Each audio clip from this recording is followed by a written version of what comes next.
Pişiyin başı qalıb bankada. İndi Düz onu vururam. çıxartmağa çalışırıq. Aha. Astaca. Ay sıçramaz qorxma.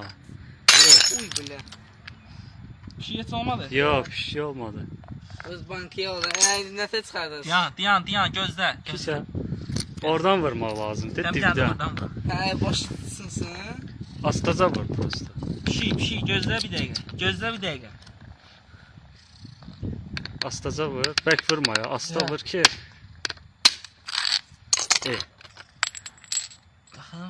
Baxın. Asta çıxart. Ya. Çıxmadı. Ya. Gözlə. Onu fırlatmaq lazım. Eləmə. Keçəcək başını gözlə. Uzan bir şey. Uzan. Uzan. Dayan belə tutun. Vur. Ha. Çıxdı. O başladı. Fabega. Get keyf elə. Ala. Başladı ne var? Şey. Bu dəqiqə